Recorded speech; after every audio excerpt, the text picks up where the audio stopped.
ஒரு நாளைக்கு நீங்கள் 70,000 டைம் உங்கள் மைண்டு கூட பேசுகிறீங்க. அதில் நீங்கள் எவ்வளோ டைம்ஸ் நீங்கள் உங்களை பற்றி நான் எதுலேயும் குட்டாக இல்லை, நான் ஒரு யூஸ்லெஸ், இந்த மாதிரியெல்லாம் ஃபீல் பண்ணியிருக்கீங்க. அதே நெகட்டிவ் எமோஷன், அதே நெகட்டிவ் தாட்ஸ், இந்த மாதிரிலாம் நீங்கள் தினமும் ஃபீல் பண்ணிட்டு இருந்தீங்கன்னா அது சப்கான்ஷியஸ் மைண்ட் பிலீவ் பண்ண ஆரம்பிச்சிடும். ஸோ பிலீவ் பண்ணிருச்சுன்னா அது உங்கள் ரியாலிட்டியாக மாற ஆரம்பிச்சிடும். ப்ரூஸ்லி கூட சொல்லியிருப்பார், don't speak about negatively about your self even as a joke.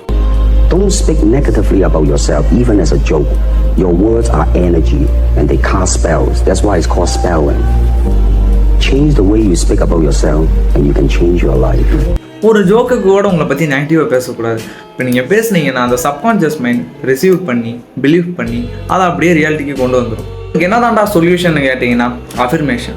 So அஃபர்மேஷன்னா இதுக்கு முன்னாடி நீங்கள் உங்களை பற்றி என்ன போர்ட்ரே பண்ணி பேசிகிட்டு இருந்தீங்க, I am a failure, I am a loser, அந்த மாதிரி பேசிகிட்டு இருந்தீங்கன்னா இனி நீங்கள் உங்களை பற்றி I am a winner, I am a champion, என்னால் முடியும், இந்த மாதிரி அஃபர்மேஷன்ஸை யூஸ் பண்ணி பேசணும். சும்மா பேசினா மட்டும் பார்த்தாது, அது கூட எமோஷனும் ஃபீல் பண்ணும். ஸோ எமோஷன் நான் எப்படி ஃபீல் பண்ண சொல்கிறேன்னா, உங்களோட கோலை நீங்கள் அச்சீவ் பண்ணால் என்ன கைண்ட் ஆஃப் எமோஷன் நீங்கள் ஃபீல் பண்ணுவீங்களோ அதே எமோஷனை எக்ஸாக்டாக நீங்கள் ஃபீல் பண்ணணும். அஃபர்மேஷன்ஸை நான் கமெண்ட்டில் பின் பண்ணி வைக்கிறேன், செக் அவுட் பண்ணி பாருங்கள். அஃபர்மேஷன் நீங்கள் தினமும் சொல்கிறனால உங்களோட கான்ஃபிடன்ஸ் லெவலும் பூஸ்ட் ஆகும், அப்புறம் உங்கள் ஐடென்டிட்டியும் சேஞ்ச் ஆகும். ஸோ நெக்ஸ்ட் வீடியோவில் நம்ம ஒரு பிலீஃப் எப்படி ரியாலிட்டியாக மாறுது நீங்கள் அதை பார்ப்போம்.